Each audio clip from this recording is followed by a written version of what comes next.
امام حسین رضی اللہ تعالیٰ عنہ کی شخصیت کی مختلف جہتیں ہیں، آپ کی سیرت پاک کے مختلف عنوانات ہیں۔ آپ کا جو فلسفہ ہے اور آپ کا جو اقدام ہے اور آپ کا جو میدان سجانا ہے وہ بہت ساری گہرائیاں اپنے دامن میں رکھتا ہے، اور امام علی مقام رضی اللہ تعالیٰ عنہ کی فکر کھڑا ہونے کی فکر ہے، مضبوط ہونے کی سوچ ہے، نظریاتی زندگی گزارنا اور نظریاتی سرحدوں کا محافظ بننا، یہ امام حسین کا پیغام ہے۔ ہمارے ماحول میں اس طرح ہوتا ہے کہ کچھ لوگ ایسے ہوتے ہیں جو سوسائٹی میں اپنے آپ کو قانون سے ماوراء سمجھنے لگتے ہیں۔ ان کا یہ مزاج بن جاتا ہے کہ ہم چونکہ ایک بہت بڑی شخصیت ہیں، ہم چونکہ وی آئی پی پرسنالٹی ہیں، اور ہمارے ڈھیروں اور ہزاروں اور لاکھوں میں جاننے پہچاننے اور محبت کرنے والے ہیں، لہٰذا شاید ہمیں کسی قانون اور کسی زاویے کا پابند نہیں ہونا چاہیے۔ تو یہ سوچ بڑی خطرناک ہوتی ہے۔ معاشرے میں ایک آدمی بھی جرم کر کے جب بچ جاتا ہے یا اپنے آپ کو بچانے میں کامیاب ہو جاتا ہے، اس کا اثر پوری سوسائٹی پہ پڑتا ہے، اس کے نتائج بڑے خوفناک نکلتے ہیں۔ ایک چور کے بچ جانے سے پورا شہر غیر محفوظ ہو جاتا ہے۔ آپ نے ایک قاتل کو کھلی چھٹی دے دی، اس کا مطلب یہ ہے کہ آپ نے بہت سارے انسانی اور قیمتی جانوں کو داؤ پہ لگا دیا ہے۔ اب تو اس کا دل کھل جائے گا، وہ جس کو چاہے گا جہاں چاہے گا۔ تو نتیجہ یہ نکلتا ہے کہ اگر قانون کی پاسداری نہ کی جائے، کچھ لوگ اس سے ماوراء ہو جاتے ہیں۔ یہ جو سوچ ہوتی ہے نا، بادشاہوں کی سوچ، ان کا خیال ہوتا ہے کہ ہم کسی قاعدے کے پابند نہیں ہیں۔ اسلام میں جو خلافت پر زور دیا ہے، تو خلیفہ جو ہوتا ہے وہ تو نائب ہوتا ہے، صرف اللہ اور اس کے رسول کے احکامات طے شدہ ہیں، اس نے بس نافذ کرنا ہوتا ہے۔ اس لیے مسلمانوں کے ہاں بادشاہ نہیں ہوتے، مسلمانوں کے ہاں امیر ہوتے ہیں، خلیفہ ہوتے ہیں، جو صرف اس نظام کو نافذ کرتے ہیں۔ امام علی مقام سیدنا امام حسین رضی اللہ تعالیٰ عنہ جب میدان میں نکلتے ہیں تو امام حسین رضی اللہ تعالیٰ عنہ فرماتے ہیں کہ میں ان لوگوں کے خلاف نکلا ہوں جنہوں نے حدود اللہ کو توڑا ہے، جو اللہ کی حرام کردہ کو حلال کہتے ہیں۔ میں ایسے لوگوں کے خلاف برسر پیکار ہوں جو حدود کے قیام میں رکاوٹ ہے، جو اپنے آپ کو ماوراء سمجھتے ہیں۔ تو امام علی مقام رضی اللہ تعالیٰ عنہ نے مضبوط اور بھرپور جد و جہد کی۔ ایک ہوتا ہے کسی شخص کے گھر کی دیوار گرانا، اس کی حکومت گرانا، اس کے محل کو گرانا۔ ایک ہوتا ہے کسی کی سوچ کو اور اس کے نظریے کو دفن کرنا۔ امام علی مقام رضی اللہ تعالیٰ عنہ کا کمال یہ ہے کہ امام حسین نے یزید کو اور اس کے نظریے کو دفن کر دیا۔ قانون کی بالادستی، خلافت کا قیام اور چھوٹے بڑے کی تفریق ختم کر کے شریعت کے دائرے میں لانا، سب کو حدود کا پابند کرنا، اس کو امام علی مقام رضی اللہ تعالیٰ عنہ نے عملی جامہ پہنایا اور نظریاتی سرحدوں کو ہمیشہ کے لیے مضبوط کر دیا۔ قرآن مجید میں اللہ تعالیٰ نے اس بات کا بیان فرمایا یا ایھا الذین آمنوا کونوا قوامین بالقسط، اے ایمان والو انصاف کے لیے کھڑے ہو جاؤ، شہداء للہ، لیکن یہ گواہیاں تم نے اللہ کے لیے دینی ہے، تم نے سٹینڈ لینا ہے، یہ جو تم نے انصاف کے لیے کھڑے ہونا ہے، یہ اللہ کی رضا کے لیے تم نے کھڑے ہونا ہے۔ اور تم کھڑے ہو جاؤ، تم سٹینڈ لے جاؤ، تم مضبوط ہو جاؤ، تم ڈٹ جاؤ اللہ کی رضا کے لیے۔ اور جو طرز ہمیں اللہ کا قرآن دیتا ہے وہ طرز بڑی انوکھی ہے، فرمایا ڈٹ جاؤ، وَلَوْ عَلَىٰ أَنفُسِكُمْ، اگرچہ اس میں تمہاری اپنی جان کا نقصان ہی کیوں نہ ہو، تمہیں خود ہی قانون کے دائرے میں کیوں نہ آنا پڑے، تمہیں اپنے آپ کو قانون کے حوالے کیوں نہ کرنا پڑے، اپنی ذات پر حدود کا تمہیں تعین لاگو کیوں نہ کرنی پڑے، لیکن تم ڈٹ جاؤ، اللہ کے لیے کھڑے ہو جاؤ، قانون کی پابندی کرو۔ اول والدین والاقربین، اگرچہ اس رستے میں، حق کے رستے میں تمہارے والدین آئیں یا قریبی رشتہ دار آئیں، پھر تم نے کھڑے ہو جانا ہے، پھر تم نے اپنی ذات کو نہیں دیکھنا، اپنے قرابت کو نہیں دیکھنا، اپنے والدین کو نہیں دیکھنا، حق کے لیے، انصاف کے رستے میں اللہ کی رضا کے لیے کھڑے ہو جاؤ۔ پھر ارشاد فرمایا ان یکن غنیا او فقیر،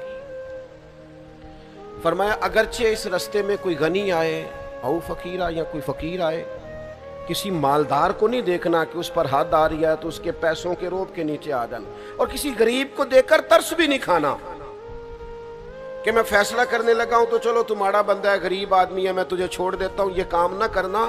جب حد کی باری آئے تو امیر آئے یا غریب آئے، قانون سب کے لیے برابر ہے۔ اور اگلے لفظ جو قرآن مجید نے بیان فرمائے وہ سمجھنے والے ہیں، فرمایا فاللہ اولا بہما، تم خیر خواہ نہ بنو، اللہ تم سب سے بڑھ کے ان کا خیر خواہ ہے، امیروں کا بھی اور غریبوں کا بھی رب خیر خواہ ہے، تم قانون کی پابندی کراؤ، تم نہ خیر خواہ بنو، اللہ تبارک و تعالیٰ تم سب سے بڑھ کر ان پر اختیار رکھتا ہے، اللہ تعالیٰ ان کی خیر خواہی فرمائے گا۔ خواہشات نفس کی پیروی نہ کرو، ان تعدلوا کہ تم عدل ہی نہ کر سکو، اپنی خواہشات نفس کے پیچھے اس طرح نہ لگو کہ عدل کا رستہ چھوڑ جاؤ، چھوڑ دو اپنی خواہشات کو اور انصاف قائم کرو اس رستے میں، چاہے تمہاری اپنی جان آئے، ماں باپ آئیں، رشتہ دار آئیں، امیر آئیں، غریب آئیں، انصاف کے لیے کھڑے ہو جاؤ۔ ہم چونکہ زیادہ تر لوگ دیہاتی مزاج سے تعلق رکھتے ہیں، قرآن مجید کی اس آیت کو سامنے رکھیے کہ انصاف کے ساتھ کھڑا ہونا ہے، حق کے لیے کھڑے ہونا ہے، اس میں چاہے اپنی ذات ہی کیوں نہ آئے پھر اس کو پیش کرنا۔ حضرت عمر فاروق رضی اللہ تعالیٰ عنہ نے ایک بہت بڑا جملہ ارشاد فرمایا، آپ فرمانے لگے میں نے اپنے نبی پاک صلی اللہ تعالیٰ علیہ وسلم کو قصاص کے لیے اپنے آپ کو پیش کرتے ہوئے دیکھا ہے، حضور نے اپنے آپ کو قانون کے سامنے پیش کیا، صفیں سیدھی کراتے ایک صحابی کو درہ لگ گیا یا نیزہ لگ گیا تو حضور علیہ السلام نے اپنے بطن نور سے کپڑا ہٹا دیا، فرمایا آؤ تم بدلہ لے سکتے ہو، تمہیں تکلیف ہوئی ہے؟ تو حضرت عمر فرماتے ہیں اگر مدینے والے محبوب اپنے آپ کو قصاص کے لیے پیش کر سکتے ہیں تو پھر باقی کون ہے جو اپنے آپ کو ماورا سمجھتا ہے؟ پھر وہ کون ہے جو کہتا ہے مجھ پہ نافذ نہیں ہو سکتا، میرے اوپر آپ حکم نہیں چلا سکتے؟ سب سے پہلے تو اپنی ذات سے شروع کرنا ہوگا۔